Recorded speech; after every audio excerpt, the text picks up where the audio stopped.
Hello and welcome to the 150th episode of Downtime Podcast with Jeremy and Alyssa, and today we have special guest returning, DJ B. Welcome back. Yo, thanks for having me back.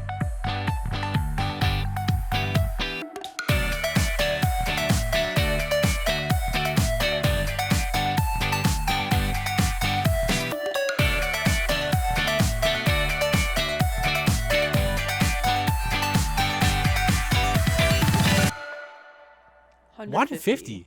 Yeah, can you believe it? Oh my god. We've been doing this for 3 years now? That's a milestone, 150 episodes. I mean, congrats. Thank you. So if it's 150 episodes, okay, I wonder how this is working. If we've reached 150 episodes and we're at 3 years, that means we do about 50 episodes a year. But that's totally not right because we definitely don't do 50 episodes a year. No. So I think 2 years ago. So I don't know how we caught up, or I don't know how the math worked out. I don't know either, but we're here.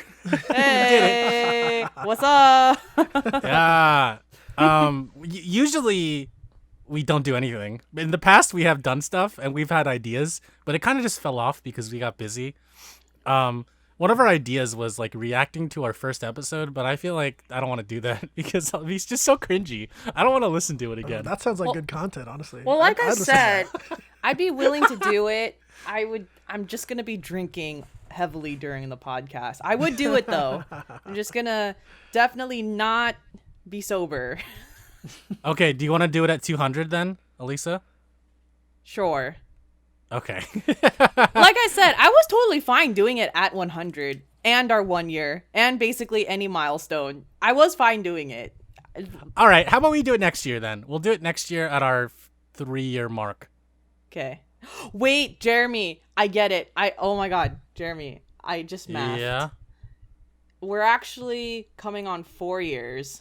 Oh shit! Yeah, you're right. We're on we're 3 3/4 of a year now. Okay, that makes more sense. We're on episode. Okay, that checks out then. Yeah. Okay, so 4 years next February, and we'll do the reaction to our first episode. Yes. Oh god, it's gonna be so bad. But okay, well, if DJB says he'll listen to it, at least we have one person that is wanting to hear it. Oh boy. Oh man. Yeah. Wow. So what's going on, everybody? How's everyone doing? Well, I don't know if the two of you have just heard the news, but California just declared a statewide curfew. So you cannot be out from 10 p.m. to 5 a.m., which, by the way, if you think about it, kind of makes no difference. Because it's at this point, because bars are closed, it's not like anything's even open from 10 p.m. to 5 a.m. in the first place. Except maybe Taco Bell and 7-Eleven. But yeah, other than that, it's just kind of wow, so we have a curfew, that's crazy. But wait, it's during hours where nothing's even open because things are closed because of the pandemic. So what difference is it actually going to make is my question. That's a good question, honestly. Plus, how are they going to enforce that anyway, Yeah. I had a friend whose aunt got a fine for driving out past the curfew. This is a few months ago. So wait, I guess if you... I didn't even realize we had a confirmed curfew a few months ago. It was in April or May. Huh. They were driving to a friend's house. They got pulled over and the officer's where are you going? She's going to the store. He's stores are closed. And she's okay. And he's here's your fine. She's what? Wow. But she was actually going to a friend's house. So yeah, it's real. Just y'all in California, just be careful. What city was this in? This is in the Bay. I forget. Somewhere in the East Bay. I can imagine that happening in a nice city, but in the hood cities where, cops don't even respond to robberies. I don't know. I can't imagine getting pulled over by a cop just because I'm out driving at 1 a.m. or something. Yeah, but still, I encourage everybody to, just take heed and follow the law, stay inside. So does that mean you can't order like from Uber or DoorDash or anything because of the curfew? Well, it also just means that if we're really strictly gonna follow the curfew, then restaurants have to close before 10. Yeah. I see. Damn. Probably sooner, actually. Like, probably 9 o'clock, I would think, because they need to get Yeah. home. Good point. Wow. That is, yeah. I read about it too, and I was just like, dude, what the heck? I don't know what happened. I don't know what caused it. Like, why are all these people so close together? What made this happen? SoCal. You're blaming SoCal? I'm not pointing any fingers, but SoCal. What did they do? Wait, why? Why SoCal specifically? If you look at the spread between all the counties in California, the majority of all the cases are SoCal. I wonder what they're doing wrong. Like, what are they doing? Yeah.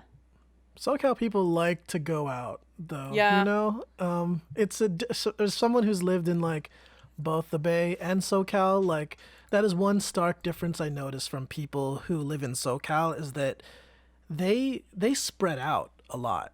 Like I grew up in Vallejo, and I had a hard time like hanging out with friends from like Concord, which is only like a 20-minute drive.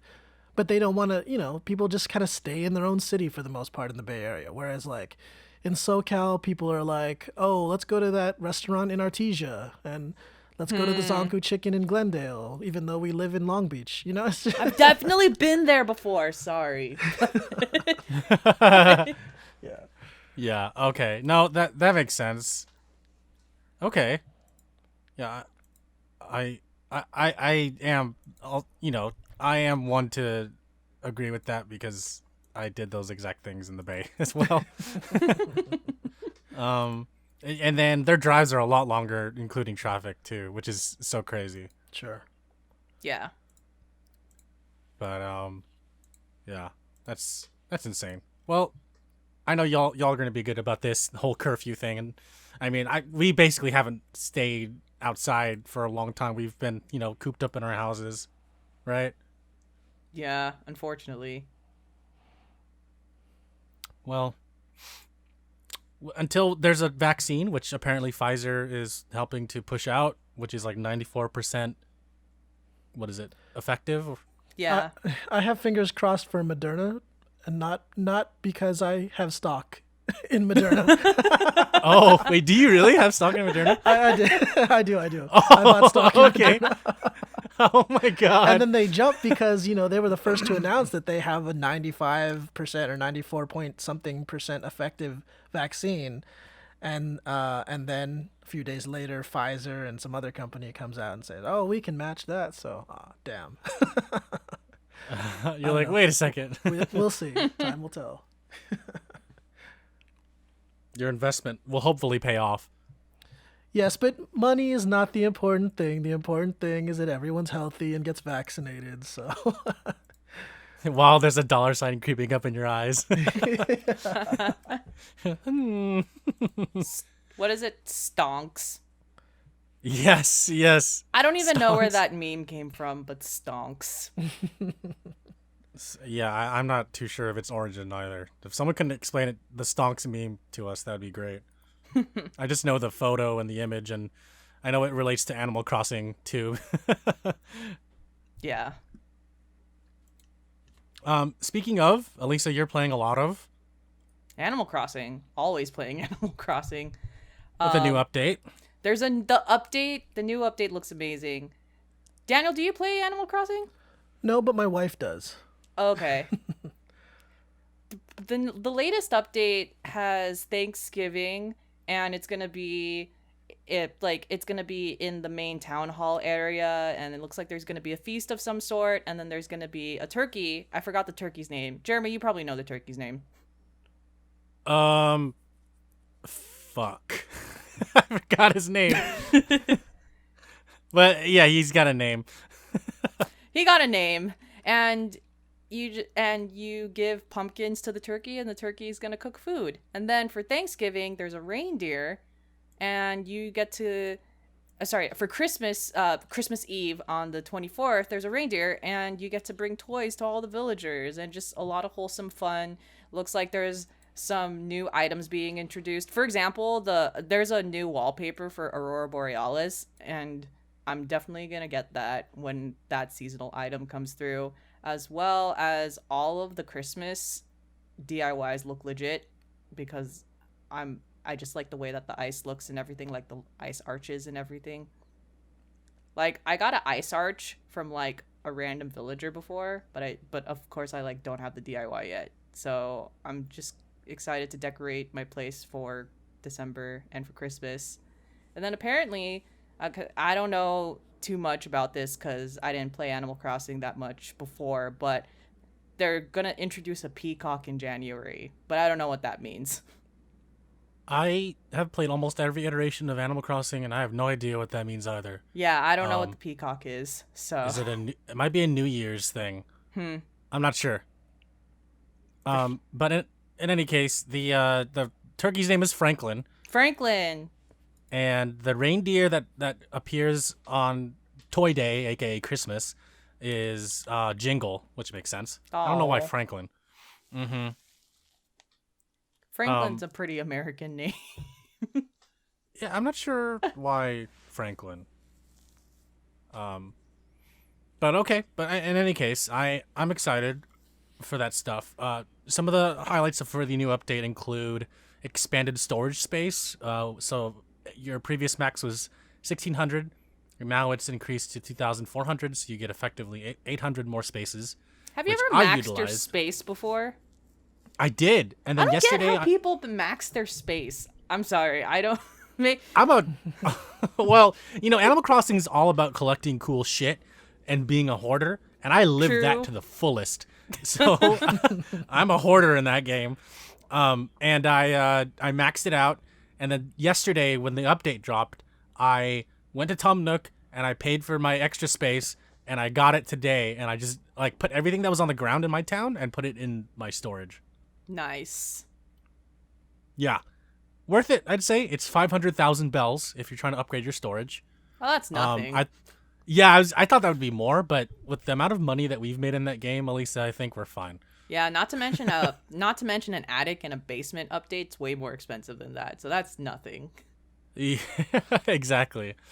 I like to decorate one of my rooms in the house to be seasonal. It's still Christmas themed. Oh, sorry, not Christmas themed, Halloween themed. But yeah, and I think the pumpkins are kind of fitting for Thanksgiving. Yeah. So there's a bunch of maple leaves floating around that you can catch. I'm not sure what the recipes are for those, but I'm gonna try to find out tomorrow. I'm just gonna catch a bunch of maple leaves, and then I'm thinking people will give you the recipes, DIY recipes for maple. All maple and mushroom recipes are from balloons. It's terrible. Oh no. Yeah, you're gonna have a good time shooting a bunch of balloons, and majority of them not actually being the DIY recipe. Okay, change of plans. I'm not gonna do that because that's too much work. I tried doing that for the cherry blossom thing, and they're like, "You have a week to do this." I'm like, "Oh my god, I gotta do all this in a week." There's way too much pressure. Yeah, so I don't know if I want to go through all that stress again. I'm just trying to enjoy other games too. I don't need to spend my whole day playing Animal Crossing. When I get the DIY recipes, no kidding, I just actually leave my Switch on when I'm working, and then when I see a balloon, I shoot it down. Wow. That is a good idea. I might try that. It sounds like some work is involved. Not necessarily work, but definitely keeping your eye on the screen when a balloon appears, or if you're listening to it with earphones or headphones, when you hear the whoosh, you're like, "Oh God, a balloon's coming." Okay. I'll try that tomorrow. Yeah. I'm gonna see. Yeah, I'm gonna see what's up. For sure. But yeah, excited for more Animal Crossing stuff coming up. DJB, what about you? What have you been playing? Lately, well, I've still been playing Valorant. I have, been that's pretty much the majority of my content on Twitch these days is Valorant. And you know, they released the new agent recently, which has like, you know, for those that also are familiar with Valorant, like it's an agent with 3 blinds, which, you know, I mean, do we need more blinds in that game? And that's been frustrating to play with, but you know, that's the game. Meta always shifts. But other than Valorant, I have kind of been been tempted to play Yakuza. I know that you guys are both fans of the game, so that's something that I've been like eyeing on. I have not played any of the games by the yet, way. so I just it's just one of those things where I never got around to it. I would like to eventually, and hopefully I would. Maybe once December rolls around and I have more free time. So yeah. That honestly, if you play Yakuza 0 in December or any Yakuza game in that matter, It is a Christmas game. I mean, they mostly take place in the wintertime, and Yakuza 0 takes place around Christmas. So I feel like December is the perfect time to play it. Okay, cool. I'll keep that in mind. It's gonna be a good time. But yeah, start with 0. It's like $20. Usually goes on sale for like $5. Oh wow, that's actually really cheap. All right, cool. Yeah. Or I think the lowest I've seen it was $5. It's either $5 or $10. I can't recall because I don't really check the prices too often when it goes on sale since I already have it. But yeah. Okay. Yeah, I've been catching some of your Valorant streams, and they're dope, man. I mean, I like the people you play with are hella funny. The games you play or the matches when you guys play against people, like, oh my god, everything's just intense and insane, and like I feel so bad when you get so frustrated. I'm like, oh man. Yeah, I need to chill on my streams more often, man. That's why my most recent emote that I made on Twitch is just an emote that says "Yo, chill," and so my vision is to have people just constantly reminding me with the emote in chat, just chill. I don't even play competitively either. You know, that's what's funny. It's like I don't even play Valorant competitively. That's probably why, because I would have so much less chill if I was playing comp. That makes sense. Yeah, I used to play Overwatch competitively, and you know, I was all about that grind and everything. And Overwatch is you know, notorious for being a toxic community. Were you guys into Overwatch at all? Yeah, I was. Okay. Well, yeah. So, yeah, there was so many times where I would just argue with random people, and it'd just be so. I mean, like, I wasn't trying to be toxic, you know, but I'm just saying, like, there's just so many people out there that just constantly blame people, you know, spew racist stuff all the time just because they're upset in the game, and it's like, so yeah, that's why I just kind of wanted to I wanted to take a step back and like not play competitive and just play for fun, you know, just to have fun on a game, you know. Yeah. Yeah. And not to mention, half of the people that are pissing you off or trying to annoy you are doing it on purpose too. Yeah. It's true. Some people just, you know, they want to troll, and you know, that's the internet for you, right? Yep. Yeah, that's true. I see that behavior all the time in DBD, and it pisses me off. But, you know, what are you going to do about it? You're just another keyboard warrior fighting another keyboard warrior, and it's meaningless at the end of the day. You're going to forget about that person in the next game, and you move on. And that's just how it is, right? Sure.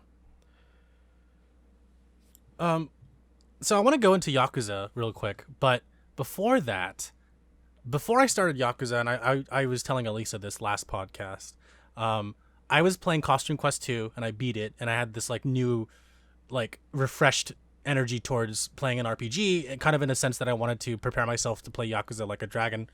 And then, as you both know, I started Final Fantasy X. I bought it for like $12 on the PlayStation Store, and I was telling Alyssa that it was actually you DJB, who told me to play 10, and she got really excited. She got really hyped that Because 10 is the best game. Well, So there's legions of Final Fantasy fans that would disagree, because everyone has their favorite. I mean, Everyone has their favorite. And I wanted both of you on here because you're both Final Fantasy fans, and yeah,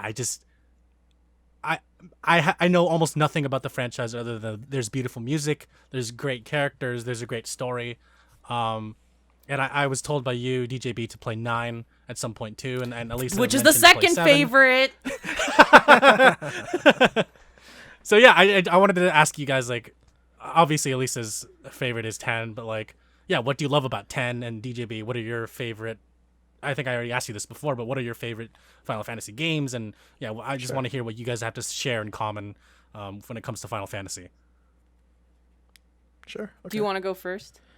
No, go ahead, Alyssa. Okay. Well, there's a lot of positives I could talk about with the Final Fantasy series, with a bunch of their games. But the reason why Final Fantasy X resonated with me a lot is I just if I had to choose two things, one would be the original soundtrack, and then 2 would be the storyline. I really like the storyline for Final Fantasy X. It's very much like a different take of a hero's journey, because you have where are you at right now, Jeremy? Spoilers. Careful. Oh yeah. Yeah. If you could do your best to keep it spoiler free, that'd be great. But I'm on the island. I found, what's her face? The priestess. Yuna, and then she's like, I gotta She's go. She's the best girl. Just saying. I gotta go. She's pretty great, and she's like, I gotta go do. She's like, I gotta go do my mission. And I'm like, all right, cool. We're sailing, and then we arrived at like a town, and there was an event that happened to the town, and now I'm in the town. I see. Yeah. Right. She had to do the setting, the dance scene. Did you get that far yet? Oh, was she sent the people over to the other side? Yeah. Yeah. I passed that. Okay. Nice. Very nice. I gotta say though, the voice acting, I'm just like, some of it, I'm like, God. Yeah, it's dated, but to be fair though, this was the first game in the Final Fantasy series that incorporated voice acting. Yeah, the first PlayStation 2 game as well. Oh, is it? Oh, I didn't know. Yeah, but yeah, it's like 2000, so early days of video game voice acting. That's true. I played Sonic Adventure, and that came out like 1999, and that also has voice acting, and it's just as bad, or if not worse, than Final Fantasy X. So when I heard it, I was just like, oh, this is definitely a product of its time. Oh yeah. I think it lives up to I think it's, in my opinion, I think it's still playable right now. I think I've said this before, but they've remade Final Fantasy VII and it looks really good, but Final Fantasy VII set in an industrial-like world, and it's very steampunk. But if you remade Final Fantasy X and all of the different environments and places that you have, and cities and towns that you have to go through in that game, that would be a gorgeous, beautiful game. Especially like when you're in the forests and in the lakes, and it's just it would just look amazing to me if they ever remade it to the current graphics that we have right now. Sure. But in my opinion, the remaster still looks really good. Yes, totally. I completely agree. There's still like another maybe 2 parts of Final Fantasy VII Remake that are supposed to come out that don't take place in the city. Hopefully. Hopefully. Yes. All right. And we don't know when that is. Square Enix was like, Final Fantasy 16 is coming out in 2021. Everyone's like, what? No way. There's no way. You said that last time, and now look. Yeah. Right? Guess what? Kingdom Hearts 3 is coming out in 2012. Okay, sure. 7 years later. All right, cool. So Alyssa, why I know a lot of people will say, I mean, obviously 7 is the most popular Final Fantasy game by far to call like people's favorite. So what, in your opinion, 10 versus 7, like what puts 10 over as opposed to 7 for you? One of the things that I like about 10 is I feel like I cared about every single character that's on your party. I think that this game does a really good job developing all the different storylines of your party, and it's just when all of these people join your party, even though you're fulfilling a mission of Titus, it's like when they all contribute to the story, it's like everyone like connects, and I like the way that occurs, as well as definitely the original soundtrack. I think just brings it above 7 in my opinion. That being said, it being the first PlayStation 2 Final Fantasy, the soundtrack actually uses like it's less 8-bit sounding, definitely sounds more orchestral, but I just think that it's Nobuo Uematsu, I believe, but he just does an amazing job with Final Fantasy X soundtrack and making it feel like you're in all of the towns and just like whatever environment. Yeah, wherever you are, it just, you feel it. But ultimately, I find the storyline for Final Fantasy X integrates everyone a lot more, and I like the way that it wraps from beginning to end. Sure. I mean, in the same way, I think the battle system, integrates the party so much more than all the other Final Fantasy games. Oh, totally. As well. The fact that you can swap them in and out as opposed to like the other games. Yes. But I mean, as for me, like, even though 6 is my all-time favorite, that's my third favorite. Oh, really? Okay, cool. We're meant to be friends. I'm just saying. Yeah, there you go. I knew it. Well, so the reason why, Jeremy, I suggested 10 to you first is, well, one, because the HD remaster came out fairly recently. And it's also kind of like the halfway point between like the classic games versus like the more modern type of Final Fantasy games that you'll see in 13 and 12, 15, I guess. And plus I think that, that era, like the PS2 GameCube era, that's kind of like your era, right? So I think that was that was my reasoning. And on top of that, everyone loves 10. Like very few people dislike 10. I've yet to come across a Final Fantasy fan that's like, I didn't really care for 10 that much, Oh. I mean, I'll hear that about 8 all the time. 8 is very controversial, That one's definitely divisive. Oh. Yeah. Why is that?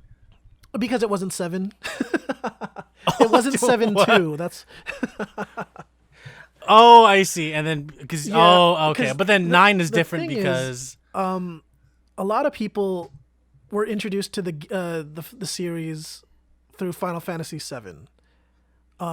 Square marketed the hell out of that game, and so that was the first game for a lot of people on that era of the PlayStation, because it was like one of the first JRPGs on the PlayStation, and it was marketed like very largely. It looked beautiful, the music, everything. So everyone got into Final Fantasy around like that era. And then when Final Fantasy 8 dropped, not to mention 7 kind of ended very openly and not really like, it didn't like wrap into a neat little bow like a lot of the other games do. And so when 8 dropped and it had nothing to do with 7 whatsoever, people are like, what the hell? I want to know what happens to Cloud and completely different cast and Aerith and all that stuff. But yeah, I mean, that's my opinion. I think that's my theory as to why people dislike 8 so much. But yeah. Okay, that makes sense. And then I guess, and people like 9 because it's not 8. Huh. So in my opinion, I think that 8 and 7, they're completely different games, completely different storylines, but some of the characters do, in a sense, they don't resemble each other, but it's like Oh no, you that's can very kind true, of actually. you can kind of see that they're from like the same universe, so you can perceive it as, oh, 8 was just trying to be like some sort of different copy of 7. Sure. 9 is a complete, like, 9's completely different though. They just went Okay. in a completely different direction with 9. Got it. Yeah, and I'll be honest, like, even though I did recommend 9, like, when I first played 9, I wasn't feeling it that much. I didn't care for it that much. Second playthrough, I enjoyed it much more, and I appreciated it much more. But the first time I played through it, because I had grew up on 6, 7, and 8, and they're all, like, very mature. The themes are very, like, deep and dark. I mean, in like 6, there's a suicide scene, like in a game on the Super Nintendo, no less. You know what I'm saying? Jeez. You know, in 7, you see like a character like getting like a main character that you actually like getting killed. You know, and 8 is all. In some ways, 8 is like about demonic possession. I don't know. So when you get to 9, and it's very like juvenile and like a storybook type fantasy, and the characters are much younger, and they're very very cartoony and stuff like that. Like I wasn't expecting that, and I wasn't feeling that, and that's probably why I didn't care for it the first time I played through it. But once that expectation was like you know alleviated, I guess I just I could appreciate it more for what it was. It was just a different type of Final Fantasy game. So yeah, I do like 9. I guess when I was first playing through it, though, it's just I had different expectations, and I think that's why a lot of people also disliked 8, because they had other expectations as well. Oh, okay. I see. Wow. I think when I play the Final Fantasies and just a lot of JRPGs for that matter, I'm so used to the storyline being completely different in the next game, unless they specifically establish, oh, this is 10 part 2, or this is 7 the remake. So for me, when I played a lot of the Final Fantasy games, it was pretty easy for me to get into, or just like completely disassociate myself from like the previous game, just because I'm used to knowing like, oh, it's gonna be a completely different storyline and written in some different way with a different cast. So I try my best to not carry any expectations from the previous game when I play. That's, that you bring up a good point, because I wasn't too familiar with the franchise, and I thought every single game connected to each other because they're all numbered sequentially. And to the average person, when they see that, they're like, okay, this is a sequel. Should I play the first few games? And the answer for Final Fantasy is no. But if you watch a movie franchise like the Fast and Furious, you're like, holy shit, this is the 9th one. I have to watch all the other movies. Like if you watch, like the Fast and Furious movies aren't like, number 3 is gonna be about drifting, and number 5 is gonna be about dinosaurs. You're like, what the heck? Wait, aren't these sequels? Like, no, they're not. They're just standalone movies. Well, why is it 5? And you're just like, that's just the 5th one that came out. But which is the case for Final Fantasy, because a lot of people don't understand that Final Fantasy isn't always going to be sequentially sequeled to each other. Like they're all standalone games. I find that really interesting, that it's a franchise that can still do that and get away with it, and with people understanding that, because usually when you see that, you're like, okay, do I need to play all the other games? And the answer is no. That led to a lot of confusion, and I wonder if they regret it, honestly, because when I first played 6, I called it Final Fantasy 3 because they never released in the West Final Fantasy 3, 4, and 5. So we got Final Fantasy 1 and 2 on the NES, and then on the Super Nintendo we got Final Fantasy 6, but in the West they named it 3. So that's why it was very confusing for a lot of people. And finally they realized, okay, we're going to drop 7, we're just going to call it 7. So, and that was probably a smart thing that they did too, instead of calling it 4. But yeah, I agree. It confuses a lot of people, and I kind of wish they would not do that anymore, especially when they started naming the MMOs numbered Final Fantasy games. but whatever. It's all right.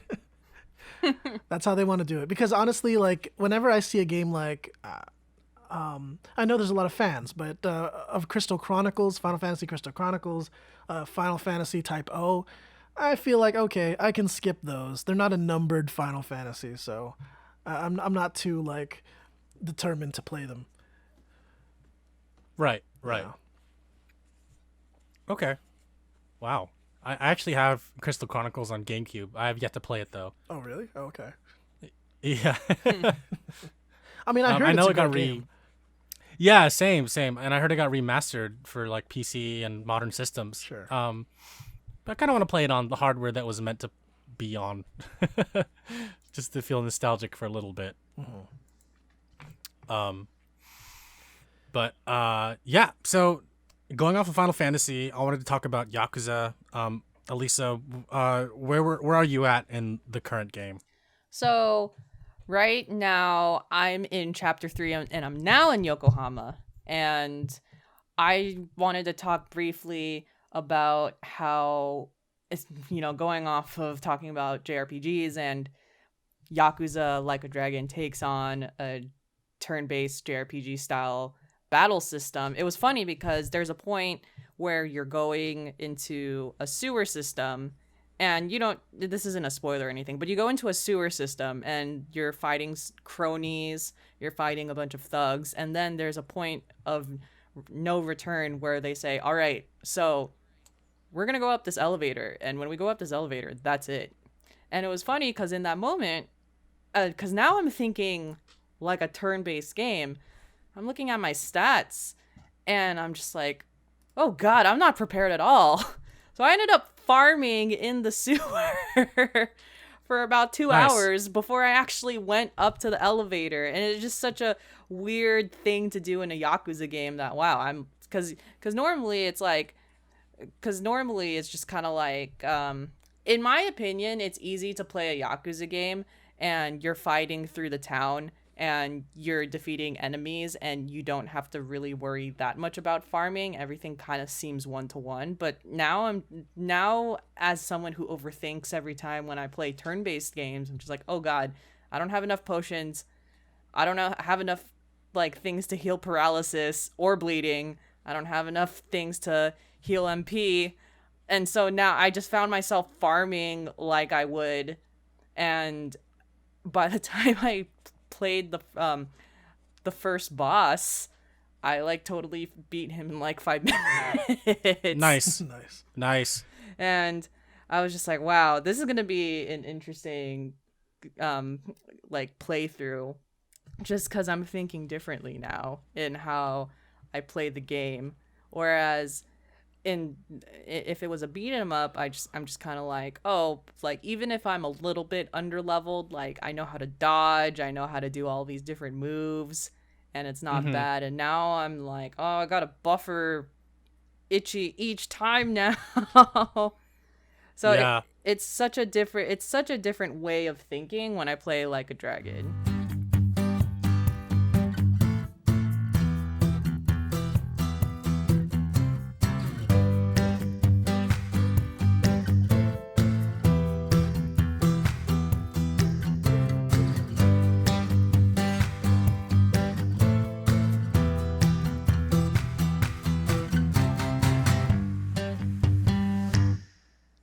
Yeah, no, I agree because I'm coming from that brawler mindset with very little JRPG experience, and I usually just attack everything.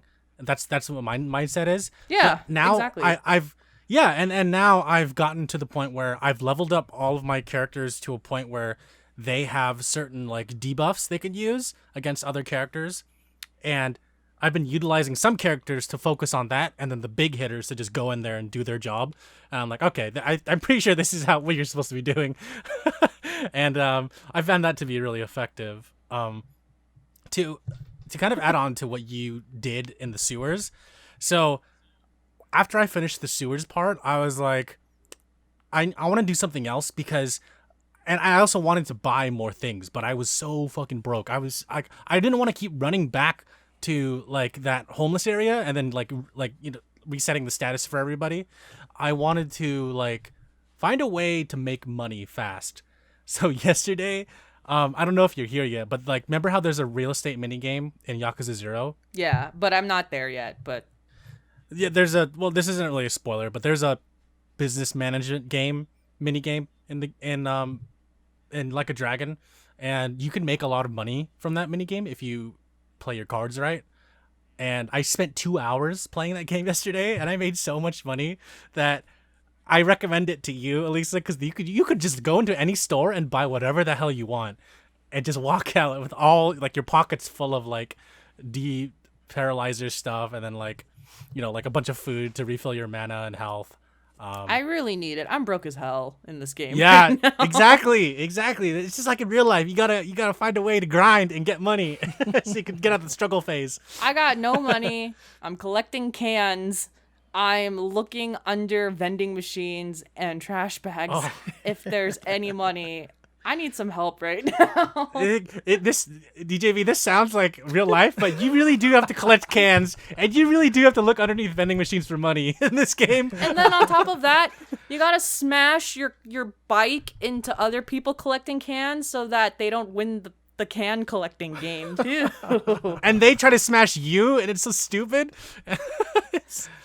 It's ridiculous. But yeah, play the business management minigame when you get to it, and like just play it for 2 hours. Like, trust me, even if you aren't far in the story, and just do your best, and you trust me, you will get through it, and you'll end up like a multi-millionaire, and you're gonna be like, I can afford everything now.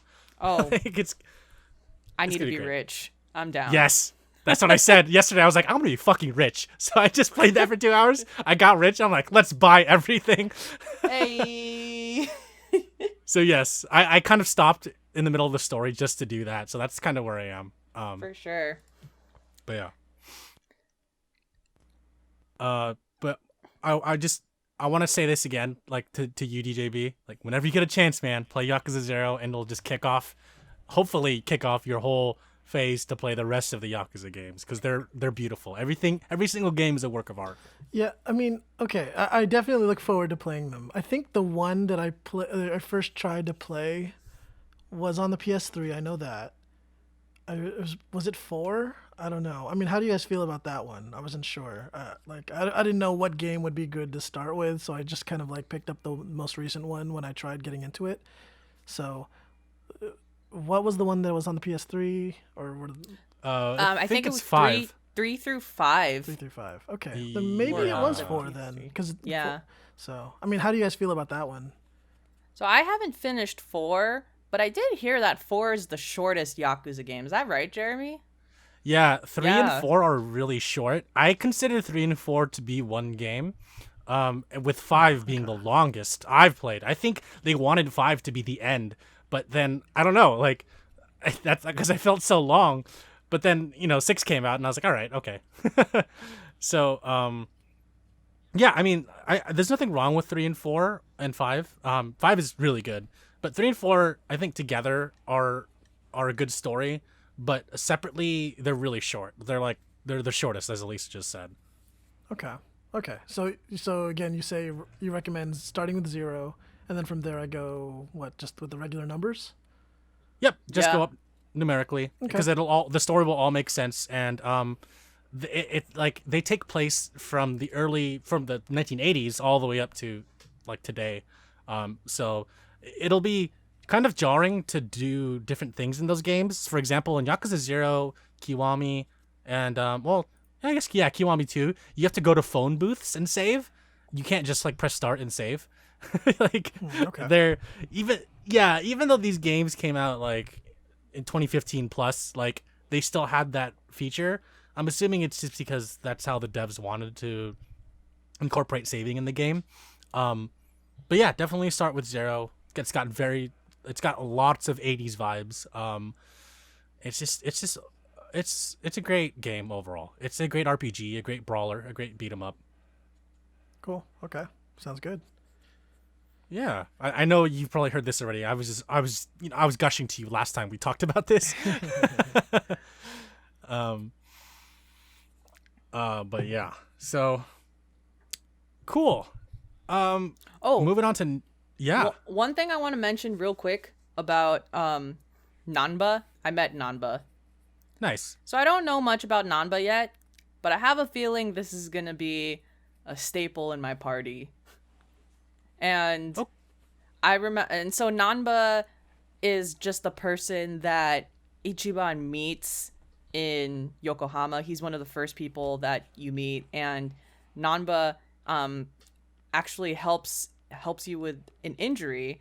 And then when I was first talking to him, because my like video game instincts come up, I was just like, I wonder if this Nanba guy is gonna be a mage of some sort, because he did this thing in the storyline.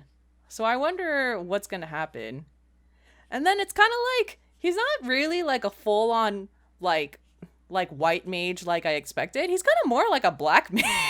Mm-hmm. Yeah, I realized that too. And I was like, this guy's amazing. And I really do think that he might be a staple to my party. I like this guy so far. So, and it's what's hilarious is in typical RPGs, the mage person is accustomed to holding a staff of some sort.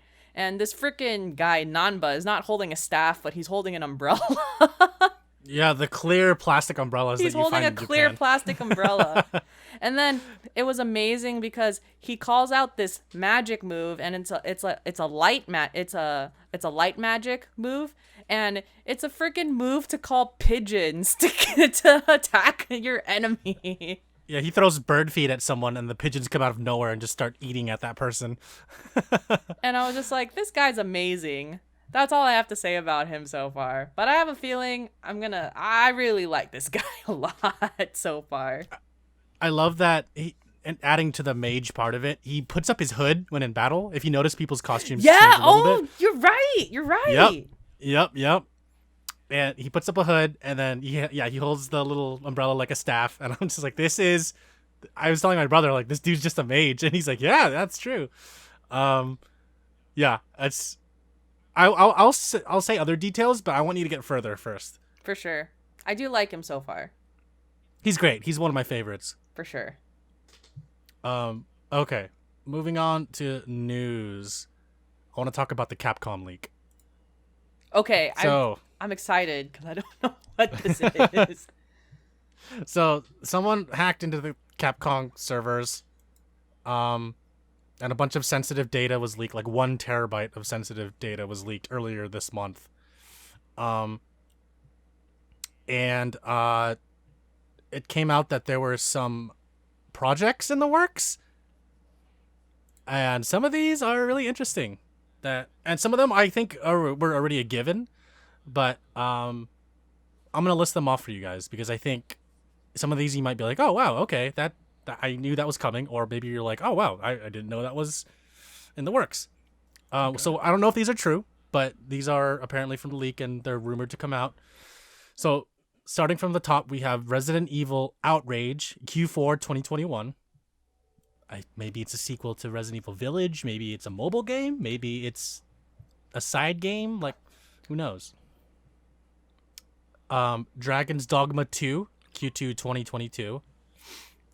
Street Fighter 6 Q3 2022. Wait, Jeremy, how far in the future are these leaks, or like this supposed timeline?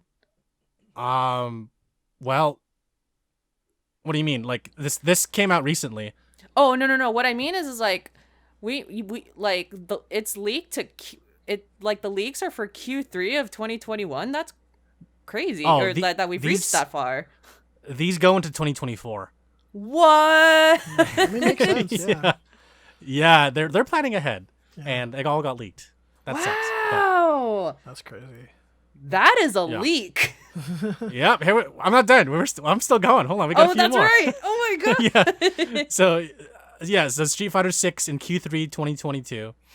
I knew that. I felt like that was coming. I'm like, okay, well, Mega Man match Q3 2022. Resident Evil 4 Remake Q4 2022. Wow. Onimusha New Work Q4 2022. Monster Hunter 6 Q2 2023. Biohazard Apocalypse. For those that don't know, Biohazard is the Japanese name for the Resident Evil franchise. Q3 2023. Super Street Fighter 6 Q4 2023. Final Fight Remake Q2 2024. Ultra Street Fighter 6 Q4 2024. Captain Commando Q4 2024. And finally, Resident Evil Hank Q4 2024. I don't know what the hell that is, but this is the leak of all leaks, if I've ever heard of a leak before. Yeah, wow. Right? I'm excited for the Power Stone remake. I had that game on Dreamcast and the second one, and those were just like, they were Super Smash Bros. Before Super Smash Bros. It was amazing. Wow. Monster Hunter 6. Wow. Yeah. So, I don't know the legitimacy of these, but it looks interesting. Wow, that must be like a nightmare for like the marketing department and everything, because then they have to. What are you guys most excited for from that list? How can they possibly announce these games and get a hype behind them when everyone knows they're coming now? And I still think they can get hype for it if they do it right, like if the marketing is right, because once you see the name, right, and you're just like, okay, it's coming out, I already knew it. But when you see a trailer, you're like, holy shit, this actually looks awesome, I can't wait to play it. Good point. I feel like that was some people's feeling for The Last of Us Part 2, where even though the story leaked online, they were just like, actually the game looks pretty cool still, I'm still going to play it. But in any case, I'm excited for these. I mean, whether or not all of these are real, as you both know, the gaming industry is very fickle when it comes to projects. So I don't know how far in development any of these are.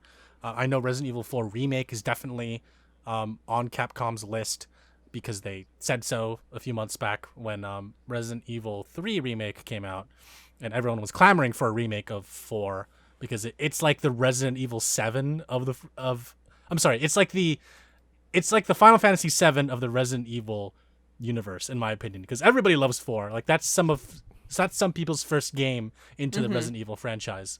So yeah, I'm excited for the 4 remake. Everything else, I'm just like, okay, I could wait. Yeah, I'll probably play the 4 remake, since I remember you and Ryan and Matt were talking about that one and recommending that one to me. So I'm looking forward to that. Yeah, I don't think there's any issue with playing the game now. It's just keep in mind that it came out in 2004. Right.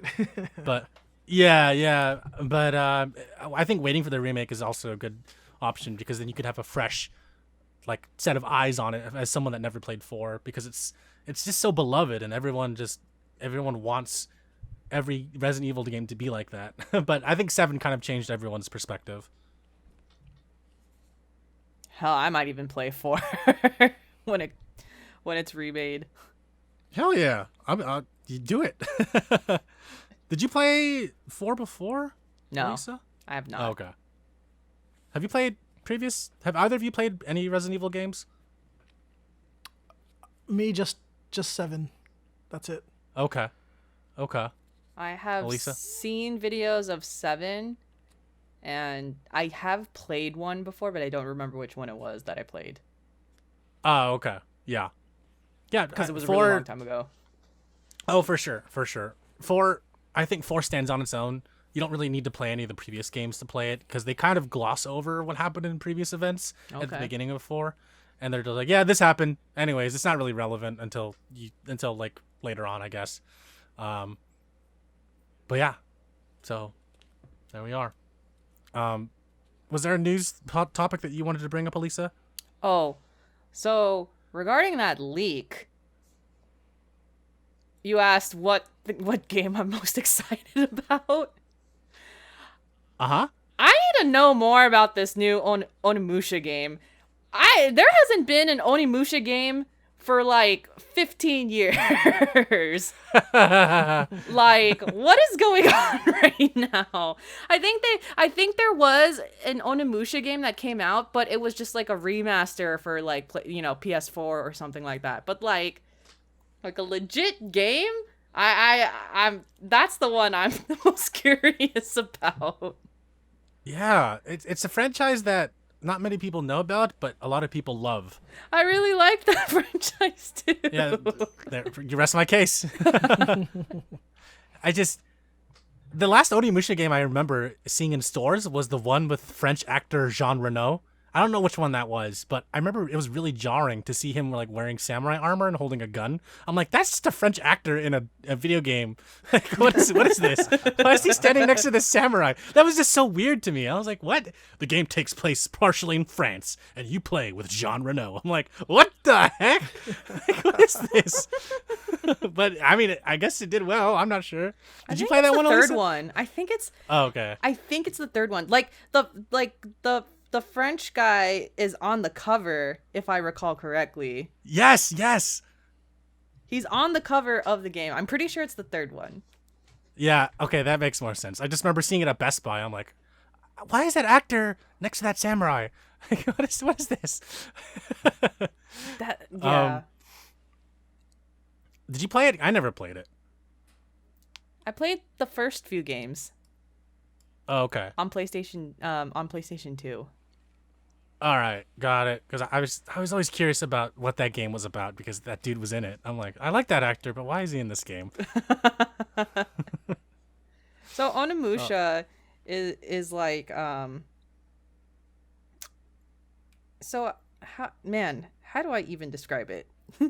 so it's like the guy I almost feel like it's like Neo, where it's like you have like this samurai, you have this samurai guy, and he's also like killing like monsters and demons and whatnot. Mm-hmm. And then part of the game is like you have like when you kill demons, like you kind of get their mana power. It is kind of exactly like Neo. Except probably not as hard as Neo. And heart-wrenching.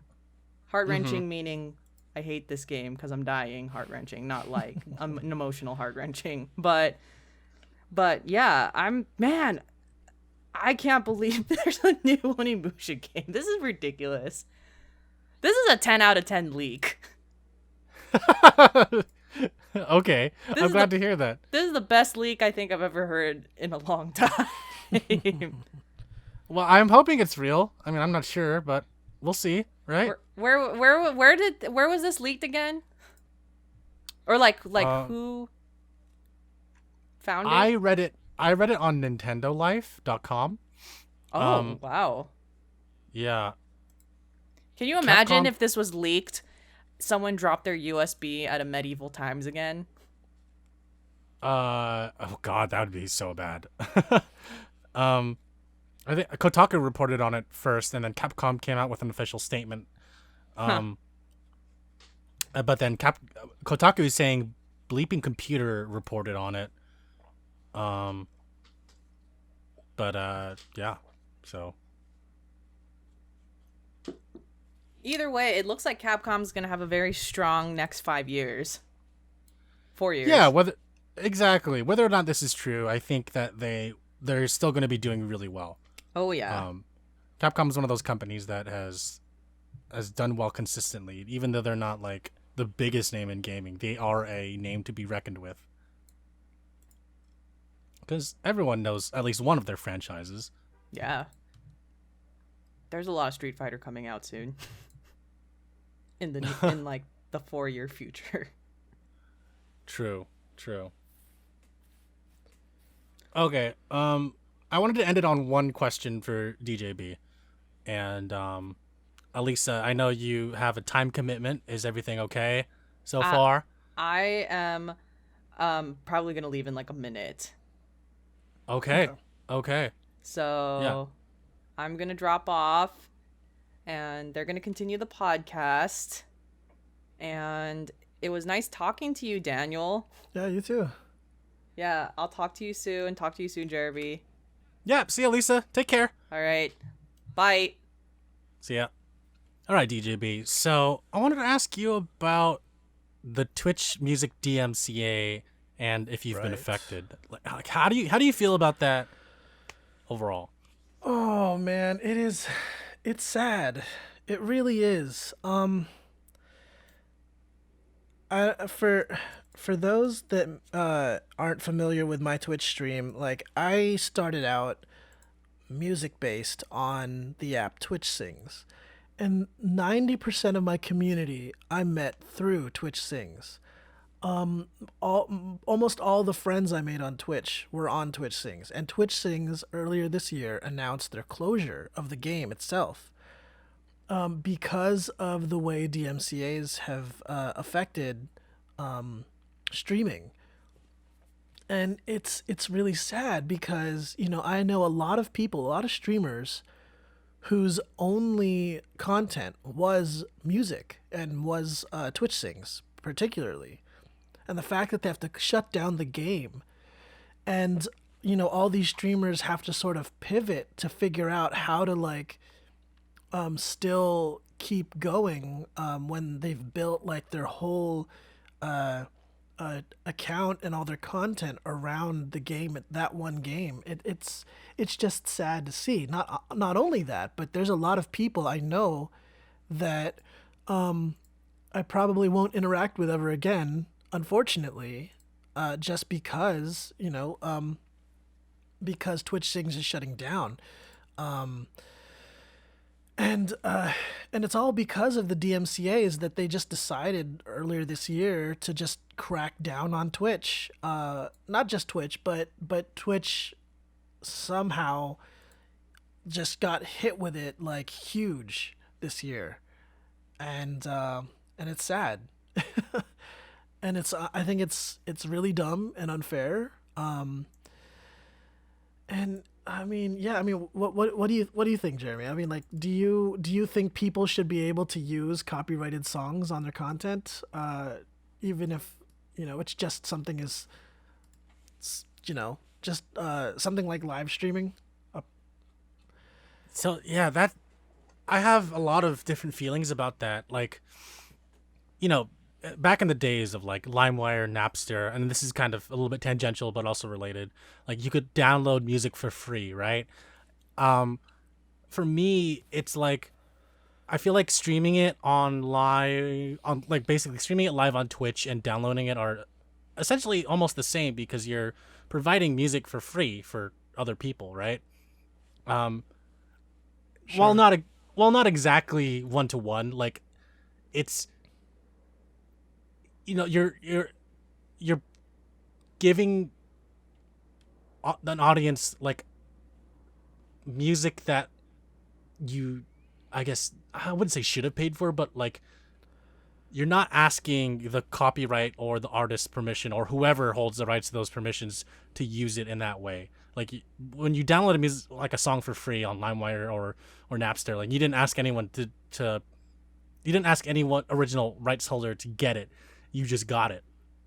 And I guess live streaming it, in my opinion, is the same way, where you're just giving it out and you're not really asking permission. So with that, I can kind of understand, but at the same time, like these songs mean a lot to a lot of people, and there's a reason they're playing it on the stream. There's a reason they're singing it on Twitch Sing, is because they love that song. Whether you're good at it or not, like it still holds meaning to you. So I definitely see both sides of the coin. It's so difficult, What I don't agree with is how Twitch is handling it, and they're just like giving everybody who had some lick of that song a copyright strike, and it's like the only way to avoid it is if you just don't play it. Then it's like I was telling Alyssa this in the last podcast, like, well, then what's the point of having music in the game or like having it on your stream if you can't have that music, because like 50% of a game is music. So right. Yeah, I mean, if you read the blog that Twitch posted on November 11th, discussing the copyright claims and DMCA's, their suggestion, which is stupid, is to turn off the music in your options on games. So you play the game without music. I'm like, what? Can you imagine playing a Final Fantasy game without the music? I mean, my God. Oh, dude, that would be like that. Oh my God, the music's so beautiful. Like you, oh my, ugh. Yeah, and on top of that, like there was a guy I know on Twitter that he posted a screenshot of getting a strike on his stream from supposedly a copyrighted audio clip of a subway sound. It's just like a sound bite, like of a subway, like just like the howling of a train. And he got a strike for that. Like that to me, that's ridiculous. I mean, it's and I get it. I do understand what you were mentioning and everything. And yeah, I mean, like this stuff is like, these are intellectual properties, I suppose. But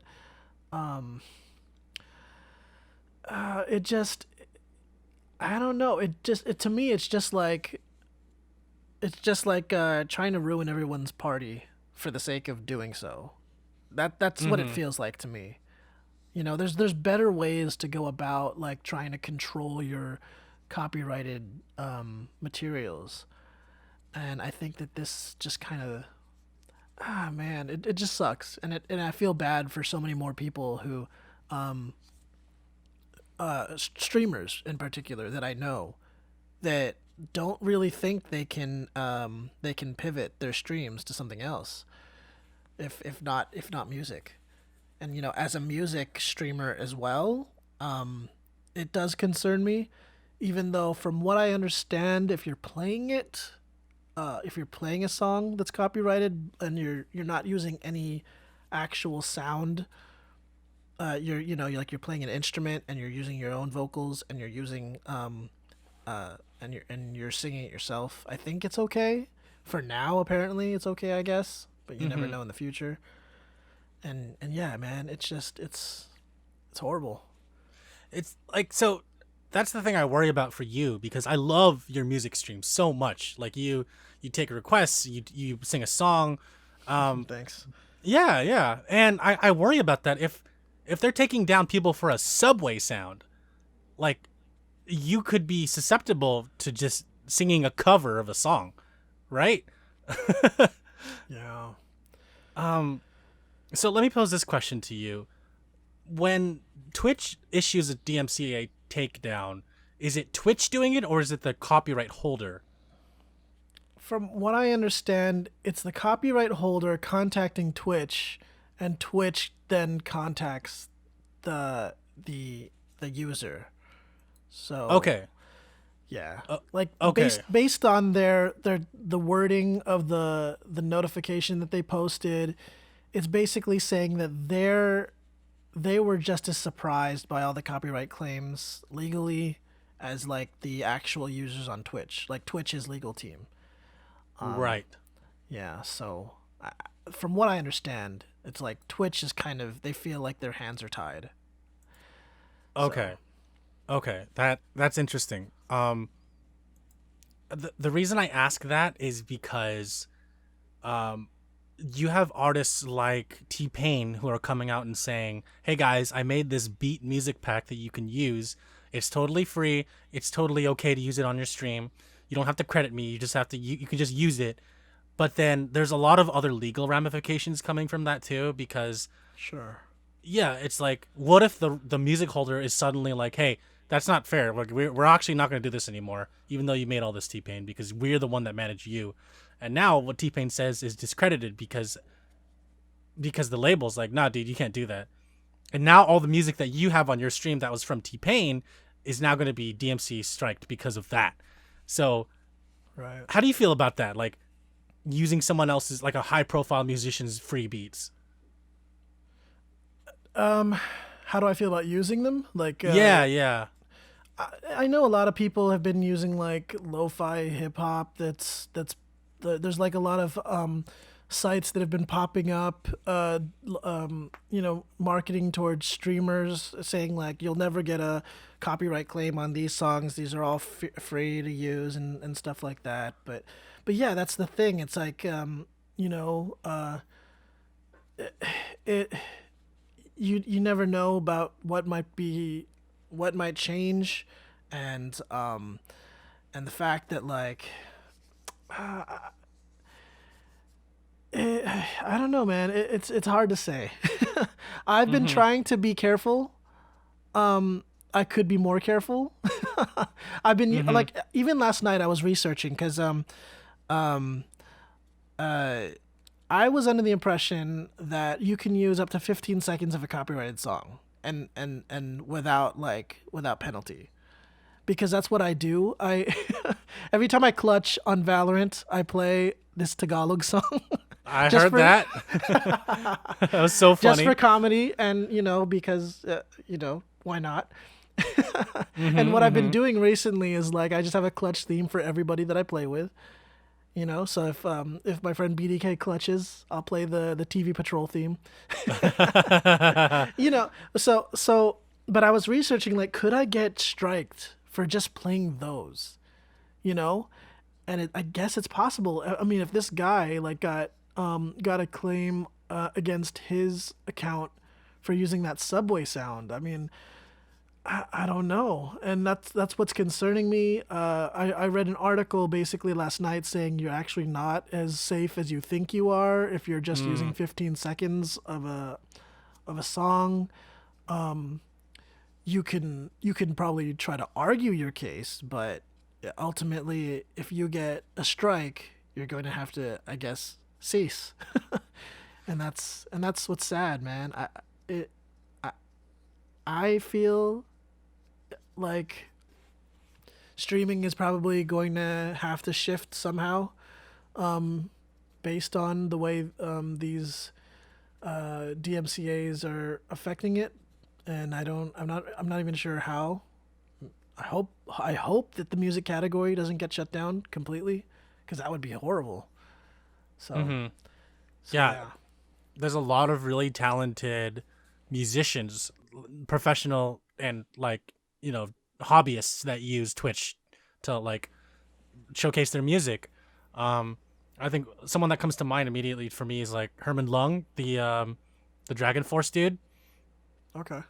Yeah, he's a guitarist, and he plays his music. He's plays his own songs on stream. Like, I don't think he's gonna get copyright strike for playing his own music, right? Unless he issues it himself. But why the hell would he do that? So it would suck if Twitch is like, you know what, no more music at all. Because right now it seems like they're heading in that direction, but they're not fully committing to it. And then it would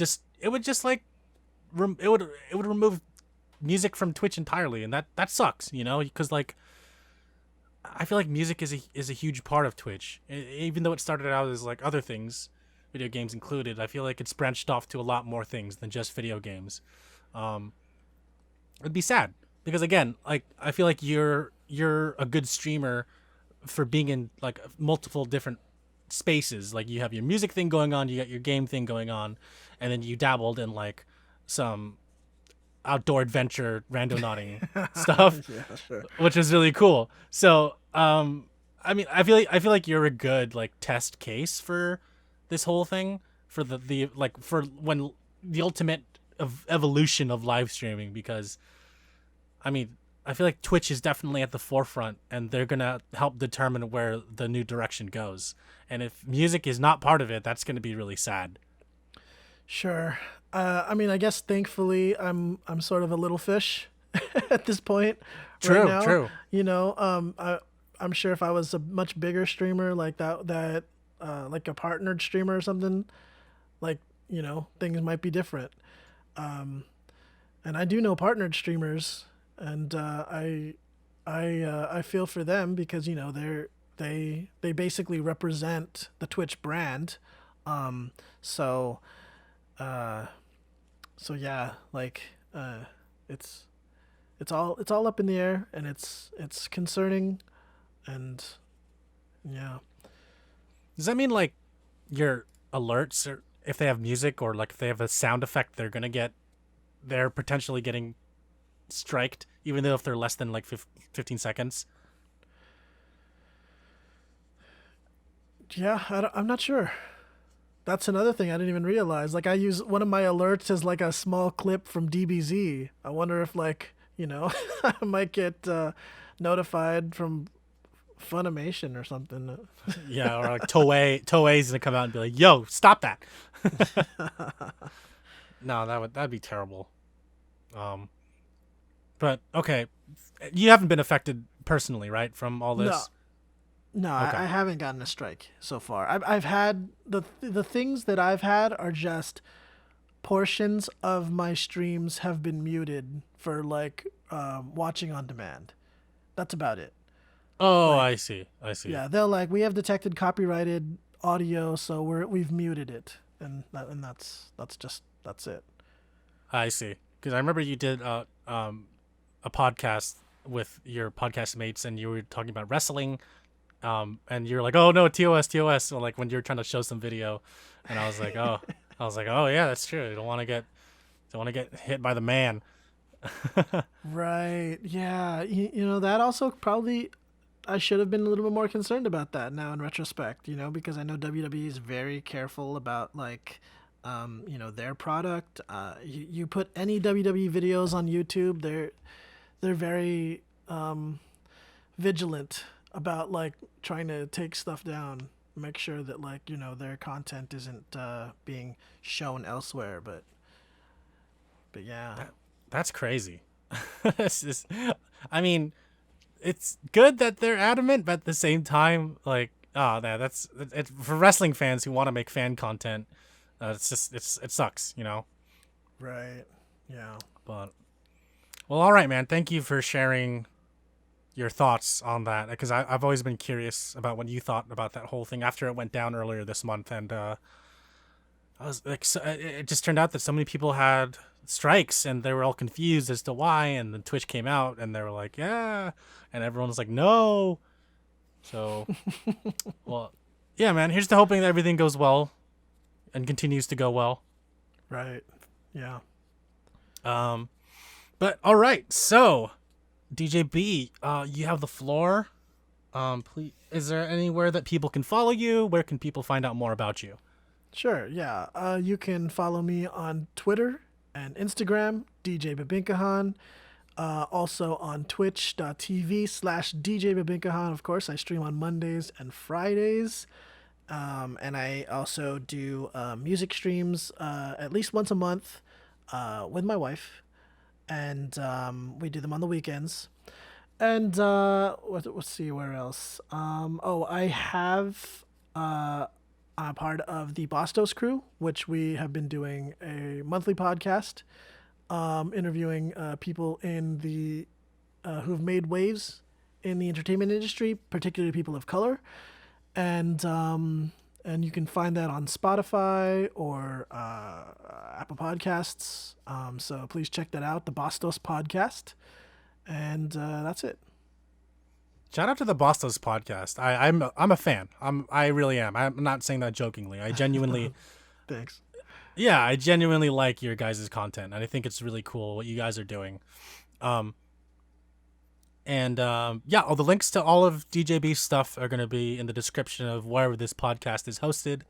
Some housekeeping stuff on my end. If you want to send us a comment or question, you can go to www.Downtime.Live. You can click on the contact button that will take you to a form to fill out, and it'll send us a comment or question directly to our email. You can also email us the old-fashioned way at contact@Downtime.Live, and we'll read any of your questions and comments on the podcast.